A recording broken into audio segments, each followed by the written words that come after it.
आप सबका अमरीन पाठशाला में स्वागत है। आपकी अपनी हिंदी टीचर आज फिर से हिंदी साहित्य के इतिहास में जो हमारा यूनिट चल रहा है निबंध 9 यूनिट है। ये UGC net JRF TGT PGT सबके लिए बहुत इम्पोर्टेंट होने वाला निबंध है कि इस निबंध का नाम है मेरे राम का मुकुट भीग रहा है और लेखक विद्या निवास मिश्र है। इसको आज हम पढ़ेंगे। इससे पहले मैं 2 निबंध पढ़ा चुकी हूँ और उसकी प्लेलिस्ट बनी हुई है। बाकी भी बहुत सारी क्लासेस हमने ली हुई हैं, उनकी प्लेलिस्ट बनी हुई है। और जो बच्चे तैयारी कर रहे हैं नेट जेआरएफ के लिए और जिन्हें कंटेंट की अभी नॉलेज नहीं है, कुछ गृहिणियां भी हैं, हाउस वाइफ है, कुछ हमारे साथी वो भी हैं जो जॉब कर रहे हैं, उसके साथ तैयारी करना चाहते और इच्छुक हैं। तो वो सभी हमारे चैनल से जुड़कर हमारी वीडियो का, हमारे प्लेलिस्ट का फायदा उठा सकते हैं। और आप लोग अपने जॉब के साथ साथ अगर जॉब प्लेस में भी है कुछ लोग, तो वहां पर जितना भी टाइम मिलता है अपना वो वीडियो सुन सकते हैं, जो आपके लिए बहुत लाभदायक सिद्ध होगी। और गृहिणियां भी काम करते करते अपने किचन का, घर का ये वीडियो सुन सकती हैं। आप अपने लीड लगा के, ब्लूटूथ लगा के, कहीं भी मोबाइल रख के आप अपनी ये इस तरह से आप हमारे निबंध का फायदा उठा सकते हैं और तैयारी कर सकते हैं। आपको सारी सामग्री हमारे चैनल पर अवेलेबल होगी। हमने यूनिट 2 हिंदी साहित्य के इतिहास की एक मॉडल टेस्ट सीरीज भी कंप्लीट करी है। हिंदी साहित्य के इतिहास का पूरा एक सीरीज कंप्लीट करी है, तो आपको ये 2 प्लेलिस्ट मिल जाएंगी। हमारा कहानी की 21 कहानियों की प्लेलिस्ट है, वो आपको मिल जाएगी। कविता की ही प्लेलिस्ट चल रही है हमारी, वो कुछ कविताएं पढ़ चुकी हैं। इसी तरह से हमारा उपन्यास की प्लेलिस्ट पूरी हो चुकी है, जिसमें मैंने समरी करी हुई है। यूनिट 10 चल रहा है और ये यूनिट 9 है। ये सारी धीरे धीरे हमारी कंप्लीट हो रही है और इसी तरह से हम आपको लास्ट तक कंप्लीट करवाते रहेंगे। और हमारे चैनल को सब्सक्राइब करें और अपने साथी जो भी तैयारी कर रहे हैं और ग्रुप में जुड़े हुए हैं उन्हें शेयर करिए, जिससे हमारे चैनल भी ग्रो होगा आपके साथ और आप भी ग्रो करेंगे। तो चलिए हम ज्यादा समय बर्बाद न करते हुए क्लास की तरफ आते हैं। ये निबंध है मेरे राम का मुकुट भीग रहा है। यहाँ जो मुकुट है 3 अर्थों में ले रहा है कि मुकुट किसका है। राम का मुकुट जो है वो किसका प्रतीक माना जा रहा है? यश का। जो यश और प्रतिष्ठा है, सम्मान है, ऐश्वर्य है, उसका प्रतीक है। तो आपसे पूछ सकते हैं कि राम का मुकुट जो है किसका प्रतीक है? यश, प्रतिष्ठा, ऐश्वर्य का। और लक्ष्मण का मुकुट को बोला जा रहा है, उसका पटुकवा बोला गया है इसमें कि पटुकवा इनका दुपट्टा। दुपट्टा, पटुकवा का अर्थ क्या है? दुपट्टा। तो लक्ष्मण का मुकुट क्या बन गया है? वो पटुकवा मीन्स दुपट्टा है। और वो जो है एक प्रहरी, लक्ष्मण क्या थे? प्रहरी थे। किसके? राम के साथी थे। उनकी देखभाल करने के लिए, उनकी रक्षा करने के लिए वो जागरूकता का प्रतीक है प्रहरी। और जागरूकता का, जागरूक करने का, राम को भी जागरूक रखने का। इसी तरह से लक्ष्मण का जो पकुटवा है, जो पटुकवा है, वो प्रहरी और जागरूकता का प्रतीक है। और सीता का मुकुट क्या है? वो सिंदूर है। सीता का जो सीता माता है, सीता है राम जी की पत्नी सीता, उनका जो मुकुट जो है वो सिंदूर है। वो सिंदूर हमेशा किसका प्रतीक माना जाता है? सौभाग्यवती, कहते हैं ना सौभाग्यवती भवा। तो सौभाग्य का प्रतीक है सिंदूर, कि उनके सौभाग्य और सम्मान का प्रतीक है। तो सिंदूर किसका है? सम्मान का। तो ये तीनों चीजें आपको पता चलिए। 3 चीजें बहुत इंपॉर्टेंट है जो मैं स्टार्टिंग में बता रही हूँ कि राम का मुकुट जो है यश और प्रतिष्ठा का प्रतीक है। लक्ष्मण का पटुकवा जो है प्रहरी और जागरूकता का प्रतीक है। और सीता का मुकुट जो सिंदूर है सौभाग्य का प्रतीक है। ये 3 पॉइंट बस आप लिख लीजिए। बस इसमें ज्यादा कुछ लिखने की जरूरत ही नहीं है। बस थोड़ा से एक पेज के नोट्स बना लिए छोटे छोटे से। बाकी मेरी वीडियो देख लिए, जिससे आपको ये चीजों रटी होनी चाहिए माइंड में कि ये चीजें आ रही है। तो ये चीज हो आपकी हो गई कि यश और प्रतिष्ठा का प्रतीक किसका मुकुट है? राम का। और पटुकवा का अर्थ क्या है? दुपट्टा। और प्रहरी और जागरूकता का प्रतीक है ये लक्ष्मण का। सौभाग्य का प्रतीक किसका है? तो सीता का सिंदूर है, जो मुकुट है सिंदूर बन गया है, वो सौभाग्य का प्रतीक है। तो ये आपको पता चल गया। ये निबंध जो है कब लिखा गया था? 1974। में प्रकाशित हुआ है। 1974 में, याद रखिए 1974 में प्रकाशित हुआ है। और ये निबंध कौन से संकलन में है? तो ये मेरे राम का मुकुट भीग रहा है, उसी शीर्षक के संकलन में है। तो मतलब इस संकलन में ये वाला निबंध भी है, मेरे राम का मुकुट भीखरा, और इसके अंतर्गत इस समेत 17 निबंध आते हैं, 17 निबंध आते हैं। तो 17 निबंध, 17 के 17 आपको याद होना चाहिए। कौन कौन से होते हैं, तो ये सारी चीजें आप अपने पास रख के रखिए।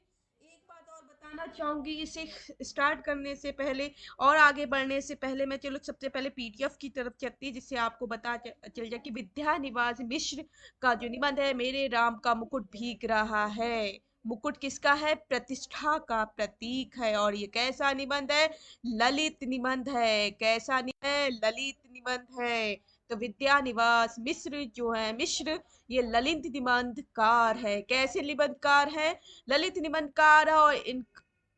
और ये इनका जन्म जो हुआ था उत्तर प्रदेश का जिला है, डिस्ट्रिक्ट है गोरखपुर। क्या है? गोरखपुर। वहां पैदा हुआ थे। जिला गोरखपुर है, गांव है पकड़ली। क्या नाम है? पकड़ली। हाँ, पकड़ली, हाँ, ठीक है, ये नाम है उन। तो इनकी जन्म जो हुआ गोरखपुर में 1926 में, और 2005 में इनकी मृत्यु हो जाती है। सिर्फ इतना सा याद करिए कि विद्या निवास मिश्र कैसे निबंधकार है? ललित निबंधकार है। और इनका जन्म गोरखपुर जिले के पकड़ली गांव में, पकड़लीहा गांव जो है उसमें 1926 में हुआ था, और 2005 में इनकी मृत्यु हो जाती है। इन्होंने अपने निबंध में जो उपशीर्षक मेरे राम का मुकुट भीग रहा है, इसके अंतर्गत 17 निबंध है टोटल। इसको जोड़कर, मेरे राम का मुकुट भीग रहा है, इस निबंध को जोड़कर 17 है। इसके अलावा एक 16 और है। तो 17 के 17 आपको याद होने चाहिए। और मुकुट किसका प्रतीक है? मेरे राम का जो मुकुट है किसका? प्रतिष्ठा का प्रतीक है। और लक्ष्मण का मुकुट मीस पटुकवा जो दुपट्टा है, वो प्रहरी और जागरूकता का प्रतीक है। और सीता का सिंदूर जो मुकुट बन गया है, वो सौभाग्य का प्रतीक है, सम्मान का प्रतीक है, सौभाग्य का प्रतीक है।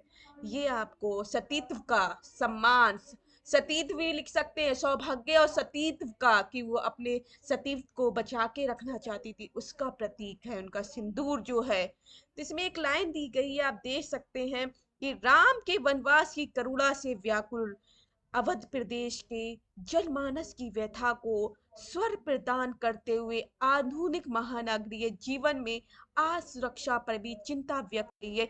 कि राम की कहानी जो है, जो राम की पौराणिक कहानी है, उनका वनवास जो है, उनकी करुणामयी स्थिति थी, सबको व्याकुल कर गई थी अवध प्रदेश के जो है वहां के जन लोगों को। वैसे ही आज के वर्तमान युग की भी स्थिति है। आज हजारों ऐसी कौशल्याएं हैं, ऐसे राम हैं जो अपने घरों से दूर हैं, बच्चे दूर हैं, पढ़ाई करने के लिए बाहर गए हुए हैं, हॉस्टल में रह रहे हैं पढ़ाई से रिलेटेड, और कोई जॉब से रिलेटेड। लेकिन माए ऐसे ही कौशल्या अनेक घरों में विराजमान है, और आज भी अपने राम के लिए रोती हैं, बिलखती हैं, क्योंकि उनके बच्चे उनसे दूर चले गए हैं।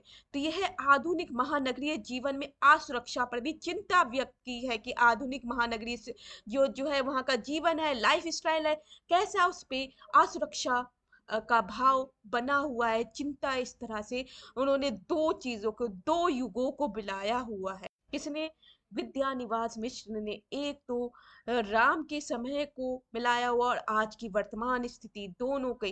पहले भी माता पिता अपनी संतान के लिए चिंतित रहते थे, जैसे राम के माता पिता थे, उनके वनवास जाने पर चिंतित हो गए थे कि वहां पर वो कैसा जीवन व्यतीत कर रहे हो। ऐसे ही आज के वर्तमान युग के माता पिता हैं, जो बच्चों के पढ़ाई को लिए भेज तो देते हैं विदेशों में, अपने ही देश में शहरों में भेज देते हैं, अलग दूसरी जगह भेज देते हैं, नौकरी के लिए भेजना पड़ता है, लेकिन वो घर में बहुत चिंतित रहते हैं, व्याकुल रहते हैं कि उनके कहीं से हमारे बच्चे को कहीं से असुरक्षा का भाव ना हो जाए, कहीं से कोई संकट ना आ जाए, वो हमेशा जहाँ रहे लेकिन सुरक्षित रहे, इस तरह के भाव उत्पन्न रहते हैं। तो ये जो इम्पोर्टेंट लाइन है ये सुन लीजिए। पूछ सकते हैं कहाँ की कौन सी निबंध की है कि राम के वनवास की करुणा से व्याकुल अवध प्रदेश के मानस की व्यथा को स्वर प्रदान करते हुए आधुनिक भारत नगरीय जीवन में असुरक्षा पर भी चिंता व्यक्त की है। किसकी है ये, इनकी पता होना चाहिए किसकी है ये लाइनें, किसकी है, मेरे राम का मुकुट भीग रहा है निबंध की लाइनें हैं, याद रखना है। अब आगे देख ले। अब ये विद्यानिवास मिश्र जो है काशी विद्यापीठ के कुलपति वाइस चांसलर भी बने हैं। तो कुलपति बने हैं विद्यानिवास मिश्र, क्या है कुलपति, वीसी जिसे हम कहते हैं वाइस चांसलर। तो वीसी का भी पद इन्होंने काशी विद्यापीठ विद्यालय के कुलपति रहे हैं, वीसी बने थे। अब मेरे राम का मुकुट भीग रहा है, इसमें 17 निबंध है, आप देख सकते हैं 17 संकलित है, 17 याद रखिए। 17 निबंध कौन कौन से हैं बता देती हूँ, आप लोगों को याद होने चाहिए क्योंकि इन्हीं के निबंध, क्योंकि लगा हुआ है और कोई भी एक पूछ सकते हैं, मिलाने आ सकता है। इनका निबंध कौन सा, पहला हो गया मुकुट मेखला और नुपुर, विंध्य की धरती का वरदान, अमरकंटक की शांति स्मृति, राष्ट्रपति की छाया, पांचवा बेतवा के तीर पर, छठा होड़ है, शिला सब चंद्रमुखी, सातवां रेखा, रेवा से रीवा, रेवा से रीवा, कलचूरियों की राजधानी गुर्गी, ये आठवां निबंध है। अब आ जाते हैं नौवे पे, रूपहला धुआं, 10वां मेघदूत का संदेश, 11वां स्वाधीनता युग के कटघरे में हिंदी, 12वां सावनी स्वाधीनता एक निर्वासित श्यामा, अयोध्या उदास लगती है, अयोध्या के बारे में सोच लीजिए कि किसका हो सकता है कि राम का मुकुट है तो अयोध्या का भी उदास लगती है, यही लिख सकते हैं। खामोशी की झील, राधा माधव हो गई, ये 15वां निबंध है, राधा माधव हो गई, बालू के ढूं 16वां निबंध, और 17वां मेरे राम का मुकुट भीग रहा है। ये 17 के 17 निबंध आपको याद होना चाहिए। याद का मतलब है वैसे याद ना कर पाओ लेकिन माइंड में जरूर रहे। अगर आपको आजकल 4 4 5 5 राइटर्स के लेखक के निबंध देते हैं और आपको पता ही है मिलान वाले निबंध आते हैं, तो आप वहां से फौरन ही मिला दे। अगर ये 17 के 17 याद कर लेते हो निबंध, इसमें से ही कोई पूछ ले तो आपका वहां पर 1 नंबर पक्का हो जाए। तो आपको पढ़ना ऐसे है, स्मार्ट तरीके से पढ़ना है जिससे आप वहां पर रट्टाफिकेशन का आजकल तो काम ही नहीं रहा है, तो रट्टा रोट लर्निंग नहीं है, यहाँ पर समझ समझ के पढ़िए बच्चों, जो बताया जा रहा है वो साथियों वो उसे अच्छे से पढ़िए। ये सारी चीजें आपको पता चल रही है। आपको पता है यहाँ पर आया गया लेखक जो विद्यानिवास मिश्र है, इनका जो निबंध है मेरे राम का मुकुट भीग रहा है, ये कैसा निबंध है, एक ललित निबंध है। और इस निबंध के लेखक ने, जो लेखक है विद्यानिवास, इन्होंने पुरानी पीढ़ी और नई पीढ़ी के विचारों और व्यवहारों में अंतर बताया है कि नई पीढ़ी और पुरानी पीढ़ी में विचार कैसे अंतर आ जाते हैं। आप देख सकते हैं आज के समय में भी देख सकते हैं, अगर आप अपने दादा से को देखेंगे, किसी के दादा ने बचपन में देखा हो या अभी भी हो किसी के दादा, तो दादा को देखेंगे, अपने पेरेंट्स को देखेंगे, तो आजकल जो जनरेशन का जनरेशन गैप होती है, डिफरेंस आ जाता है, अंतर आ जाता है। हम अपनी जनरेशन अपने पिता से बात करते हैं, उनके विचारों में अंतर यहाँ पर देखने को मिलता है। तो किस तरह से परंपरा है कि नई पीढ़ी अपने आप को अपर समझती है और पुरानी पीढ़ी अपने आप को समझती है। तो इसी तरह से कुछ अंतर देखने को मिलते हैं। और ये मध्यवर्गीय व्यक्ति की समस्या है कि कैसी मध्य वर्ग सबसे ज्यादा ये चीजें देखने को सामने आती है। किसी के माँ बाप किसान हैं, उन्होंने अगर अपने बच्चे को पढ़ा लिखा दिया और आगे बढ़ गए, तो उस हमारी थिंकिंग में बहुत डिफरेंस आ जाता है, उस जनरेशन में बहुत डिफरेंस आ जाते हैं, उनकी थिंकिंग बदल जाती है, इसलिए ही विचारों की टकराहट यहाँ पर भी देखने को मिलती है, इस निबंध में भी देखने को मिलती है। और आज के समय भी ऐसी कई कौशल्याएं माँ आज भी अपने बच्चों के लिए चिंतित है।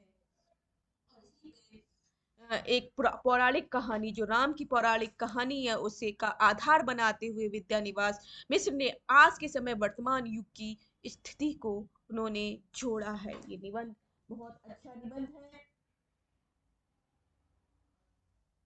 और चलिए हम स्टार्ट करते हैं आगे। निबंध के कुछ अंश हैं वो देख लेते हैं। अब लेखक अपने बारे में ही कुछ लिखते हुए बता रहे हैं। निबंध के अंत हुए लेखक ने पूरा क्या लिखा है, अपने बारे में ही लिखा है। लेखक बता रहे हैं, महीनों से मन बेहद उदास है। उदासी की कोई खास वजह नहीं। कुछ तबीयत ढीली, कुछ आसपास के तनाव और उनसे टूटने का डर। खुले आकाश के नीचे भी खुलकर सांस लेने की जगह की कमी। जिस काम लगकर मुक्ति पाना चाहती हूँ, जिस काम में भी लगकर मैं मुक्ति पाना चाहता हूँ, उस काम में हजार हजार बाधाएं उत्पन्न हो जाती हैं। कुल ले देकर उदासी के लिए इतनी बड़ी चीज नहीं बनती, फिर भी रात भी नींद नहीं आती। मतलब मैं बहुत ज्यादा काम करता रहता हूँ, उदास रहता हूँ, आसपास लोगों को देखता हूँ, खुले आकाश में देखता हूँ, सब कुछ सांस लेने की जगह नहीं मिल रही, मगर फिर भी मैं काम में इतना थक के भी रात को लेटता हूँ। फिर भी रात में पता नहीं ऐसा क्या हो जाता कि मुझे नींद नहीं आती है। कि कहते मैं ऐसे ही पता नहीं महीनों से बहुत उदास बैठा हुआ हूँ, सोचता हूँ। और उसकी कोई जब उसके बारे में सोचता ही, उदासी की कोई खास वजह है या नहीं है, लेकिन वो उदासी की वजह भी नहीं पता चलती है। फिर भी मुझे घुटन ही घुटन महसूस होती है। तो ये सारी बात कौन बोला है, लेखक बोल रहे हैं। अब यहाँ पर एक कहानी ये भी चली है, यहाँ पर गृहिणी को समझाया। अब यहाँ पर क्या होता है, इनके यहाँ एक मेहमान आए हुए होते हैं, एक मेहमान लड़की आई हुई होती है जिसका नाम है कृष्णा। बाहर की बड़ी है, उसने बाहर की परंपराएं देखी हैं, आज का समय में देखी हुई है, हॉस्टल की पढ़ी हुई है। और जब आती है तो कहती बाहर के एक संगीत प्रोग्राम में जाने का दिल करता है। याद रखिए, पूछा गया क्वेश्चन है अभी हाल फिलहाल में भी, कि कौन सी अभी 2000 जो 23 का दिसंबर हुआ उसमें भी क्वेश्चन पूछा था, और 2023 का आपका जून वाला सेशन हुआ था, उसमें भी संगीत का लाइन्स में आया हुआ है कि कौन से प्रोग्राम में जाते हैं, संगीत के प्रोग्राम में जाते हैं। वो लाइन आई हुई थी उसे 2023 के जून में। तो आपको मैच करना था कि कौन सी लाइन है, और उसमें पूरा डायरेक्ट क्वेश्चन पूछा हुआ दिसंबर वाले में कि संगीत के कार्यक्रम में जाते हैं। तो जो गृहिणी आई थी उसका लड़की जो थी, कृष्णा नाम की लड़की आई हुई है। जो मेहमान जो लड़की है उसका नाम है कृष्णा, और इनके पुत्र का नाम है चिरंजीव। किसके, लेखक के पुत्र का नाम क्या है, चिरंजीव। तो वो कहती है कि मुझे संगीत के प्रोग्राम में जाना है, रात को 9 बजे, मतलब है शाम का समय, रात में जाना है। रात में जाते हैं। तो अब वो अपने उनके पुत्र से भी बोलती है कि इसे भी ले जाओ, तो वो मना, जाने तो देना नहीं चाहते, लेकिन फिर भी उन दोनों को कहाँ पर जाने देते हैं, संगीत कार्यक्रम में जाने देते हैं। अब संगीत कार्यक्रम में रात हो गई, 12 बज गए, बहुत टाइम हो गया, इसी तरह से वो वापस नहीं आते, बारिश हो जाती है। तो उन्हें डर लगा रहता है, पता नहीं कोई समस्या नहीं उत्पन्न हो गई हो। जैसे हर किसी के माँ बाप का अगर बच्चा बाहर होता है तो डर रहता है कोई अपशगुन ना हो गया, कोई घटना नहीं हो गई हो, दुर्घटना नहीं हो गई हो, तो बच्चे अभी क्यों नहीं आए। इसी तरह से लेखक के भी मन में डर पैदा होता कि बच्चे अभी नहीं आए। उनकी गृहिणी को समझाए, यहाँ लिखा है गृहिणी। गृहिणी कौन है, लेखक की पत्नी है। पत्नी भी गुस्सा कर रही है कि अभी तक बच्चे नहीं आए हैं, और इतना टाइम हो गया, इतना समय हो गया। तो उन्होंने बोले कि बारिश हो रही है, बारिश थमेगी तो वो लोग आ जाएंगे। तो यहाँ पर वही बता रहा है कि गृहिणी को समझाया, बारिश थमेगी, आ जाएंगे। संगीत में मन लग जाता है, म्यूजिक है, वहां बच्चों का मन लग गया होगा, इसलिए लेट हो गया, तो उनकी तबीयत नहीं होगी। तुम सो जाओ, ऐसे बच्चे नहीं हैं। पत्नी किसी तरह शांत होकर सो गई है। बता रहा है पत्नी तो सो गई, लेकिन मैं नहीं सो पाया। मैं क्यों नहीं सो पाया, पर मैं अकुला उठा, मैं अकुला मतलब बेचैन उठा। मुझे आ गया कहीं कोई समस्या उत्पन्न नहीं हो गई हो, कोई दुर्घटना नहीं घट गई हो, बच्चे क्यों नहीं आए। पत्नी को शांत करके तो सुला दिया, लेकिन मैं नहीं सो पाया। अब कुछ लाइनें हैं यहाँ पर, वो देखेंगे। मोरे राम का भीजे मुकुटवा, लक्ष्मण का पकुटवा पटुकवा, मोरी सीता का भीजे सेनुरवा, ता राम घर लौटी। तो यहाँ पर अवध लोकगीत है। क्वेश्चन पूछ सकते हैं कौन सा गीत है, अवध लोकगीत है, और किस में पूछा गया है। ये लाइन मोस्ट इंपॉर्टेंट है, लाइन लिखना चाहे तो लिख भी सकते हैं। 1 मिनट बच्चों।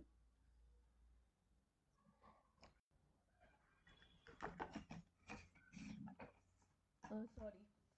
अब यहाँ पर हम आगे बताना चाह रहे थे कि मोरे राम का भीजे मुकुटवा, इस बारिश में मेरे राम का मुकुट जो है, प्रतिष्ठा सम्मान ये सब भीग रहा है, और लक्ष्मण जो उनके साथ है।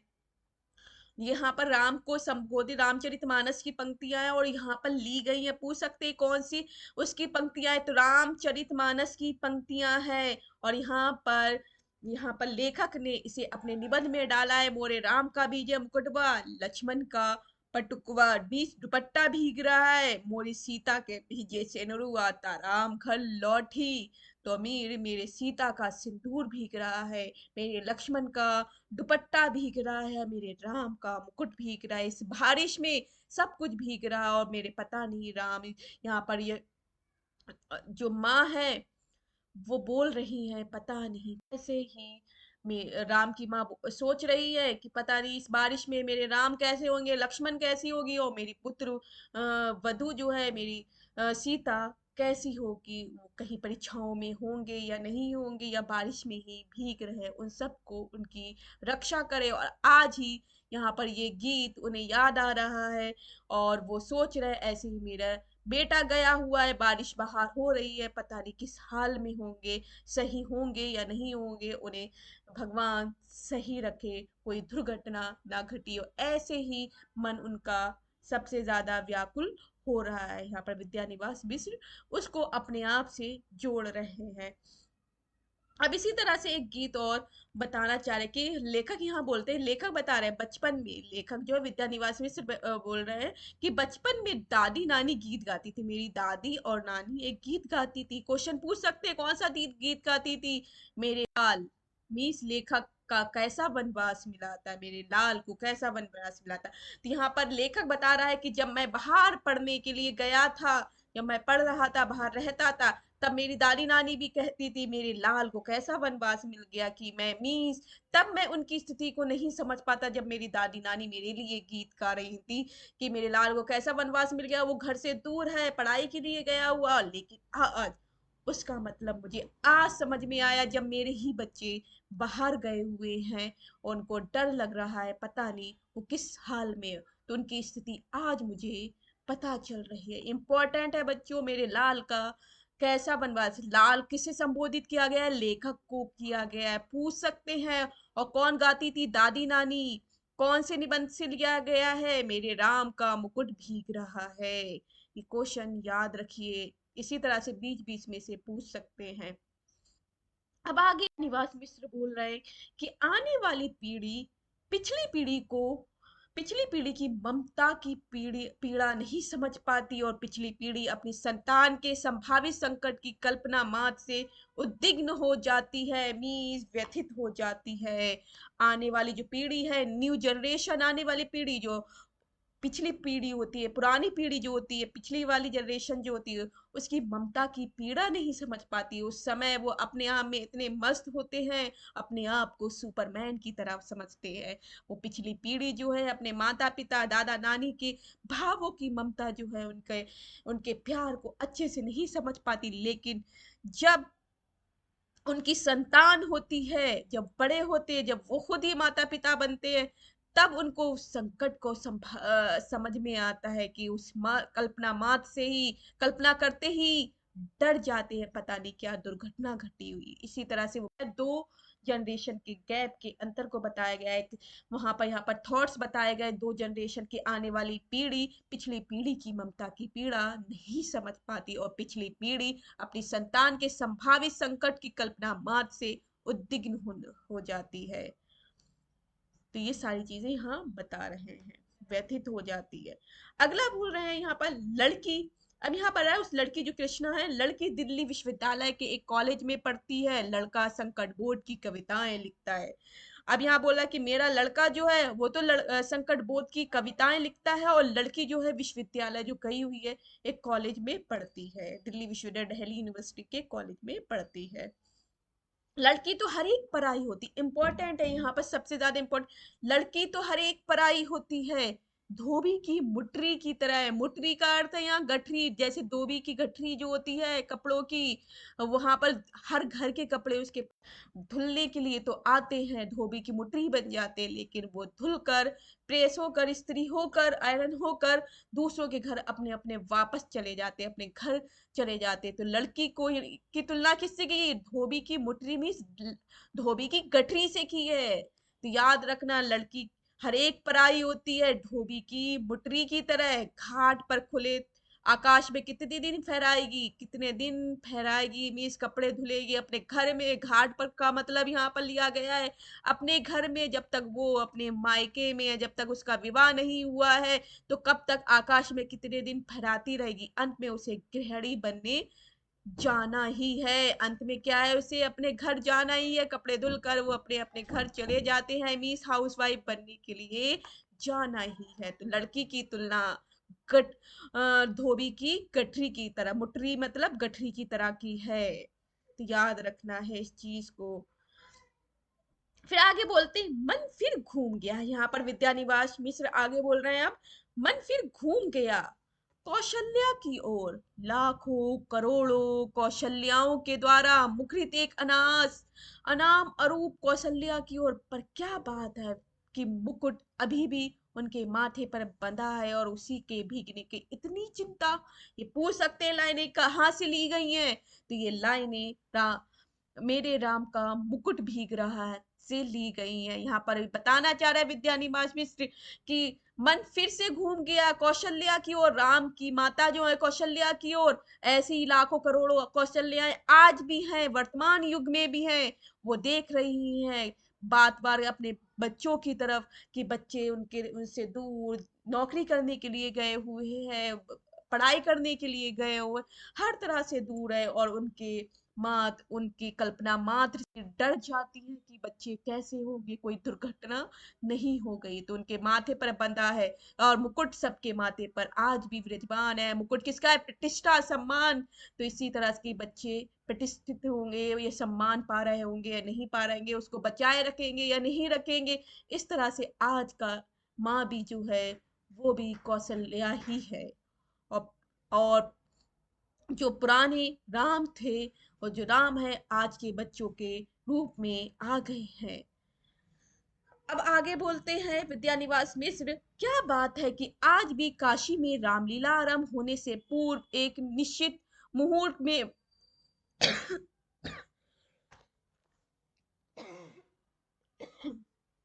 सॉरी बच्चों, 1 मिनट।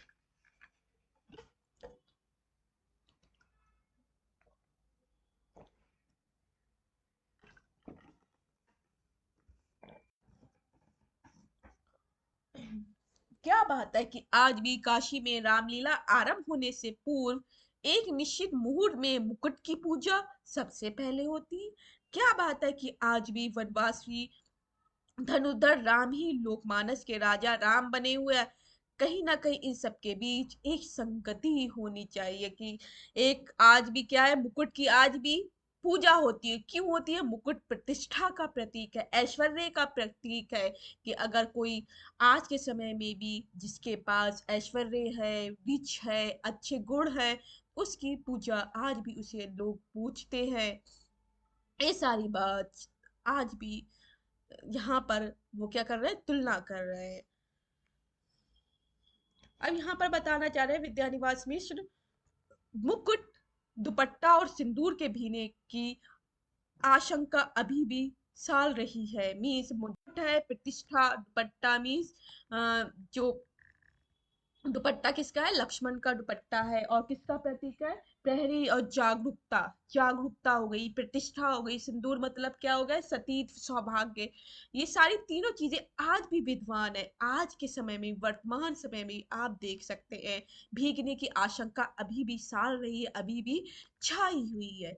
कितनी अयोध्याएं बसी उजड़ी पर निर्वासित राम की असली राजधानी जंगल का रास्ता अपने कांटों, कुशों, कंकड़ों, पत्थरों के वैसा ही चुभन लिए बरकरार है, क्योंकि जिनका आसरा साधारण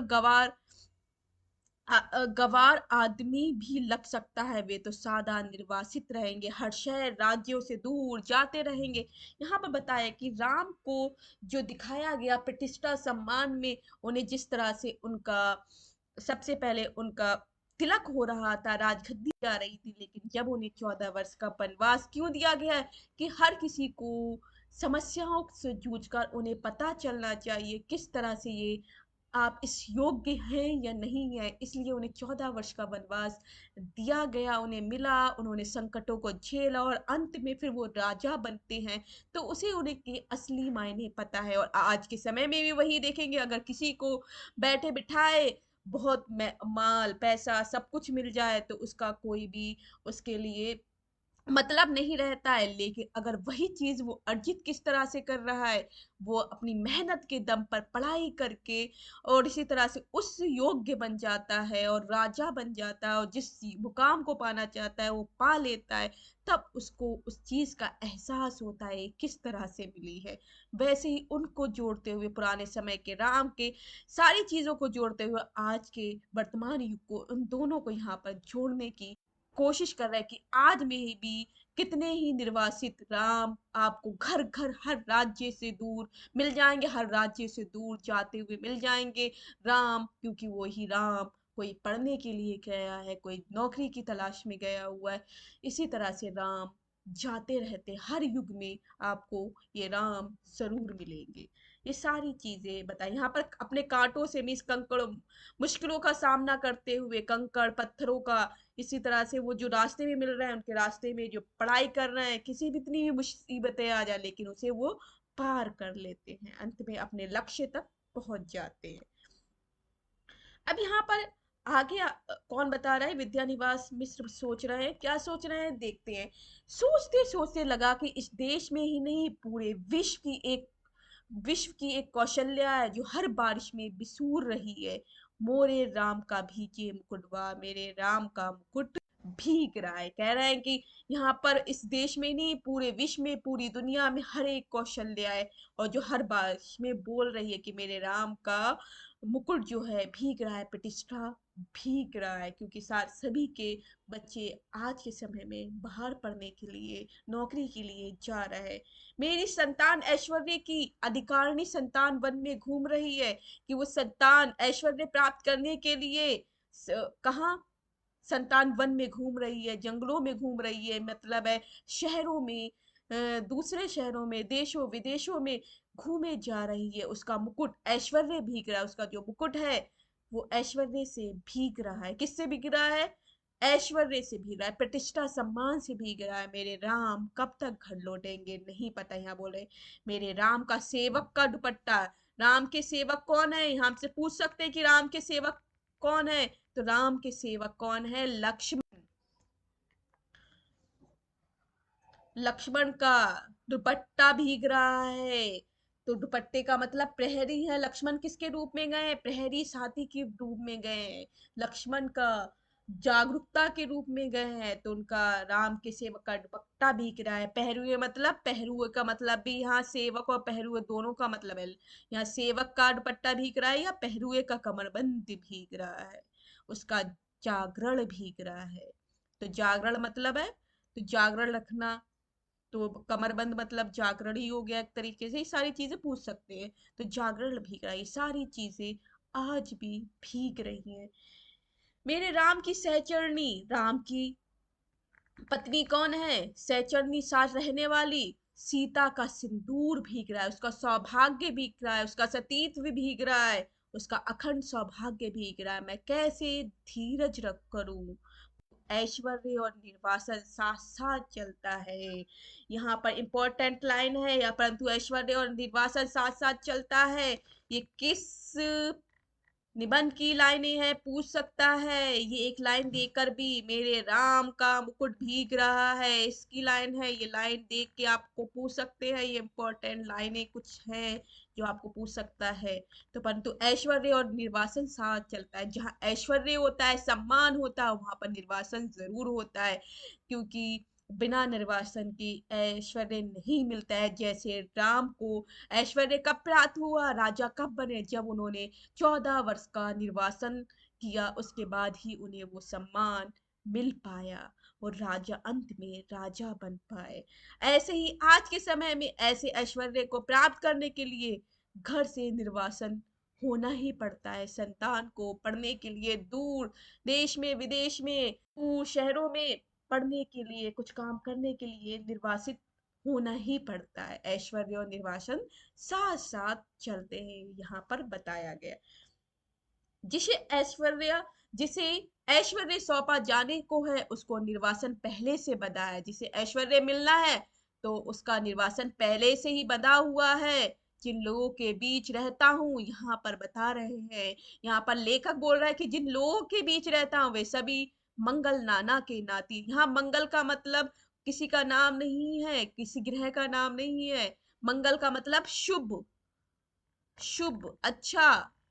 मंगल नाना के नाती लगते हैं, अपने आप में व्यक्त, मस्त मौला, आनंद में भरे हुए। मंगल का मतलब है आनंद में भरे हुए, मंगल नाना, इसलिए बोल रहे हैं कि आनंद में भरे हुए के नाती लग रहे हैं उनकी।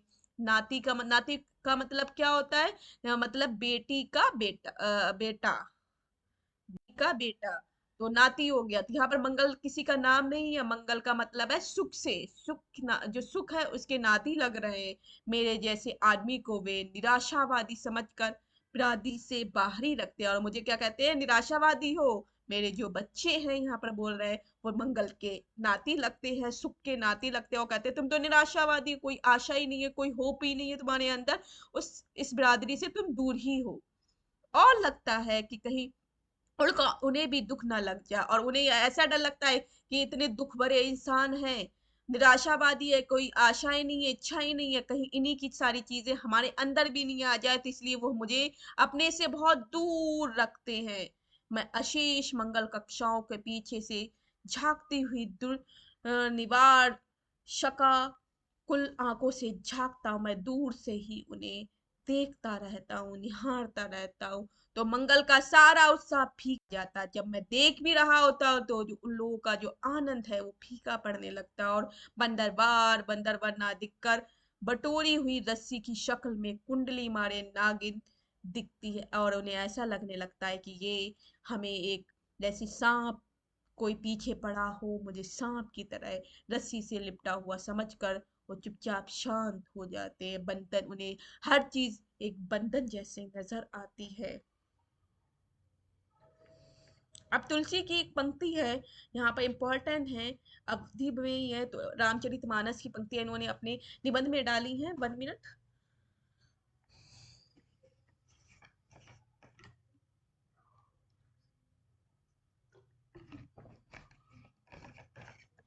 यहाँ ये बोलने की कोशिश करते, लागती अवध भयावा भारी, मानु काल रात्रि अंधियारी, घोर जतु संपूर्ण नर नारी, घोर जंतु संपूर्ण नर नारी, डर पाही एक ही एक निहारी, घर मसान परिजन जनु भूता, सुधित मीत मनहु जमदूता, बाघय बिटप बेली कुमिल लाई, सारित सरोवर देखी न जाही।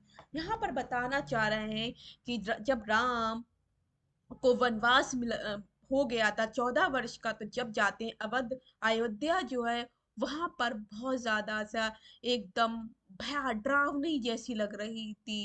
काल रात्रि जैसा अंधियारा था, मानो वहां पर कैसा था, काल रात्रि जैसा अंधियारा था। लागती अवध भयाबी भारी, मीन्स डरावनी, भयावा, डरावनी सी लग रही थी। घोर जंतु, जितने भी वहां पर जंतु थे, नर नारी थे, डर पही एक ही एक निहारी, एक दूसरे को डरते हुए निहार रहे थे।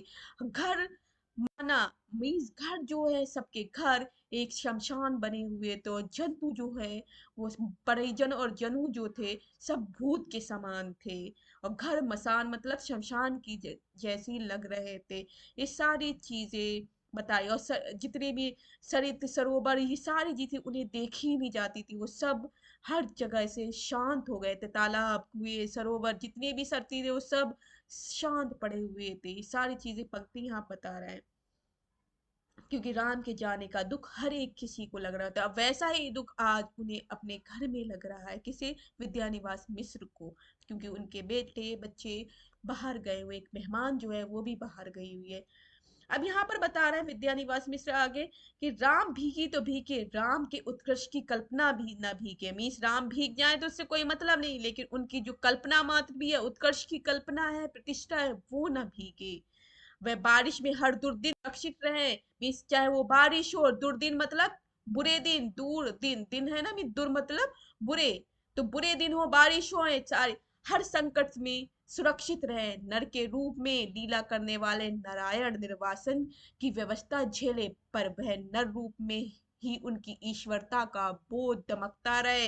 वो उसी तरह से दमकते रहे जैसे भगवान दमकता रहता है। हर मुश्किल, हर चीजों से वो दूर रहे।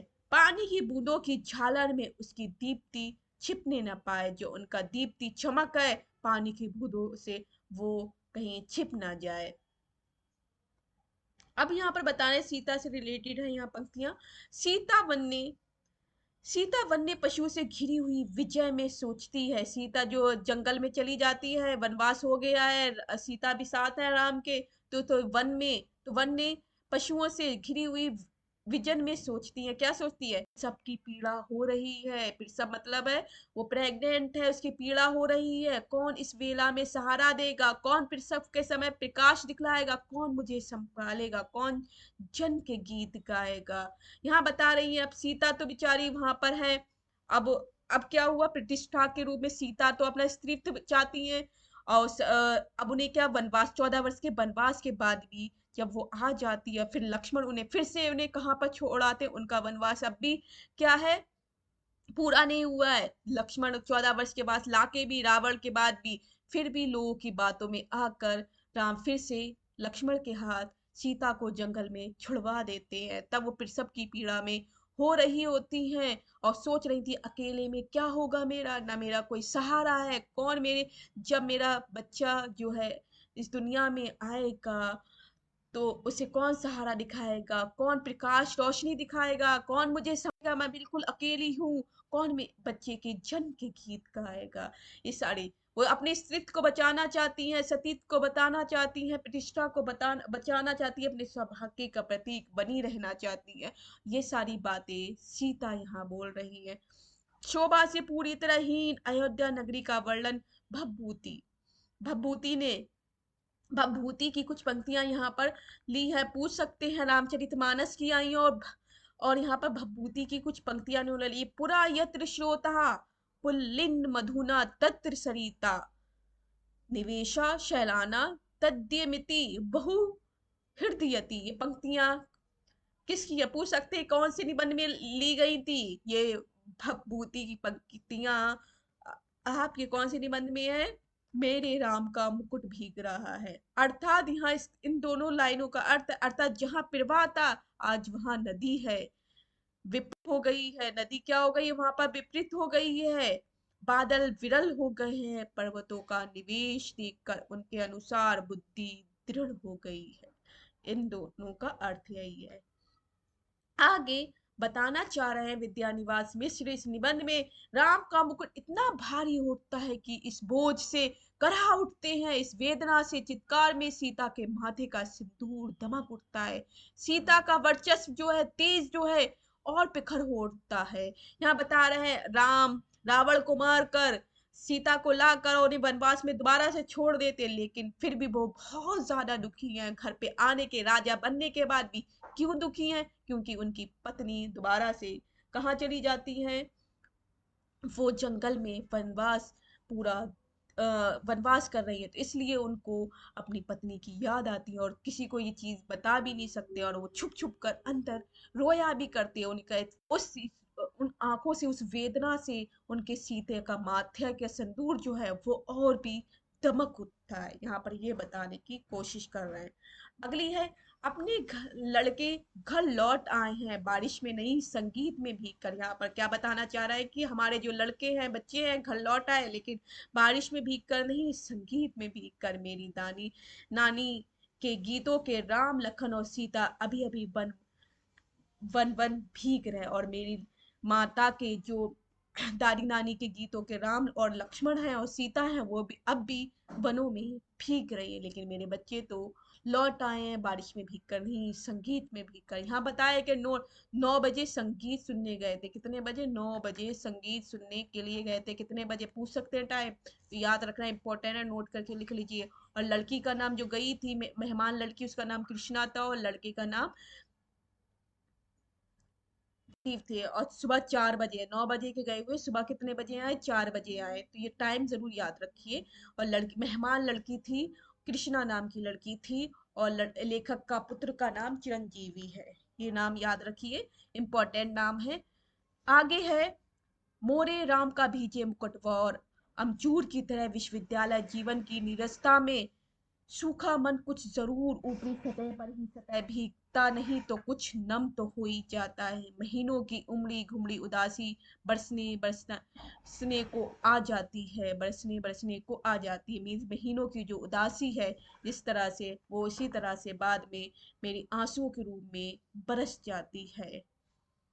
आगे वो बताना चाह रहा है कि इतनी असंख्य कौशल्याओं के कंठ में बसी हुई जो एक अरूप ध्वनि में कौशल्याएं अपनी सृष्टि के संकट में उनके सतत उत्कर्ष के लिए आकुल और कौशल्या की ओर, उस मानवीय साधना की ओर कड़ी रहा है। मतलब यहाँ पर असंख्य कौशल्याएं आज भी, आज के समय में भी विराजमान है।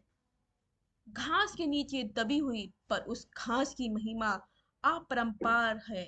उसे तो अन्य वन्य पशुओं का राजकीय संरक्षित क्षेत्र बनाया जा रहा है।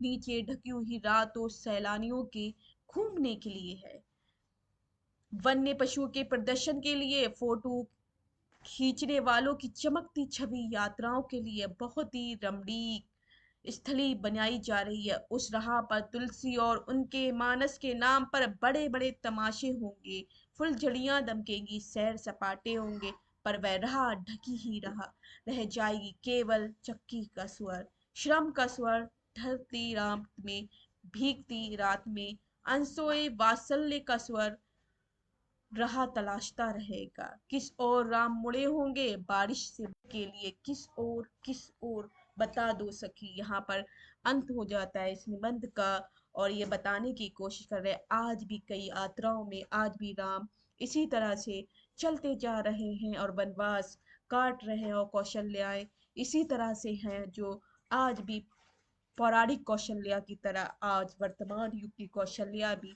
फिक्र में, गम में अपने बच्चों की सुरक्षा के लिए मौजूद है। तो आपने बच्चों देखा, यहाँ पर मेरे राम का मुकुट भीग रहा है जो ललित निबंध है। इसमें राम का मुकुट जो है यश और प्रतिष्ठा का प्रतीक बताया जा रहा है, और लक्ष्मण का मुकुट जो है पटुकवा, प्रहरी का और जागरूकता का प्रतीक है, और सीता का सिंदूर जो है सौभाग्य का प्रतीक है। ये सारी बात आपने देखा। और इसमें कितने निबंध संकलित है? 17 निबंध संकलित है। 17 निबंध के नाम मैंने बताए जो आप ऊपर देख सकते। और 1926 में विद्यानिवास मिश्र का जन्म होता और 2005 में इनकी मृत्यु होती, और ये काशी विद्यापीठ विद्यालय के कुलपति भी रहे हैं। तो यहाँ पर राम के वनवास की करुणा से, दुख से व्याकुल अवध प्रदेश के जनमानस की व्यथा की जो स्वर निकल के आता है, आवाज निकाल के आता है, वो आज आधुनिक महानगरीय जीवन में आज सुरक्षा पर आज भी चिंता व्यक्त होती नजर आ रही है। ये सारी बात आपको बच्चों पता चल रही है किस तरह से ये है कि यहाँ पर लेखक ने क्या बताने की कोशिश की। यहाँ पर मेरे राम का मुकुट भीग रहा है एक प्रमुख निबंध, ललित निबंध है। कैसा निबंध है? ललित निबंध है। इस निबंध में लेखक ने पुरानी पीढ़ी और नई पीढ़ी के विचारों एवं व्यवहारों में अंतर क्या है वो बताने की कोशिश की है। मध्यवर्गीय व्यक्ति की समस्या बताई है। माँ कौशल्या जो है उनके मन की चिंताएं, मनुष्य जीवन की सार्थकता, ये सारी आदि विषयों पर आपने गंभीर रूप से चिंतन को व्यक्त किया है। लेखक ने जो लेखक जो है उन्होंने पौराणिक राम कथा जो है उसके माध्यम से उसे आधार बनाकर आधुनिक काल की परिस्थितियों का चित्रण किया है। मिश्र जी जो है विद्वान मिश्र जी हैं, इस निबंध में आधुनिक चिंताओं को बरगस इस भारतीय लोक संस्कृति की व्याख्या करते हुए उन्होंने सारे रूपों में बता दिया है। तो साथियों, आपको ये निबंध बहुत पसंद आया होगा। अच्छे से मैंने जो इम्पोर्टेंट चीज़ें थी, मोस्ट इम्पोर्टेंट चीज़ें थी, वो सारी चीज़ें आपको इस निबंध में रख दी हैं। यहीं से क्वेश्चन आपके पुट होते हैं, इससे बाहर ज़्यादा कुछ नहीं आएगा। इतना भी कर देते तो आप पूरे का पूरा निबंध एक नंबर, आपको एक या दो नंबर जितने भी बैठ रहे होंगे वो आपको यूजीसी नेट में लाभदायक होंगे। तो इसी तरह से और भी क्लासेस हम आपके लिए लाते रहेंगे, और हमारे चैनल को सब्सक्राइब ज़रूर करिए, लाइक करिए, शेयर करिए अपने ग्रुप्स में, जिससे हमारे जो ये नया चैनल है उसे प्रोत्साहन मिले, बढ़ावा मिले और आगे लोगों को फ़ायदा भी हो। चलो, bye bye, take care, have a nice day. जय हिंद, जय भारत।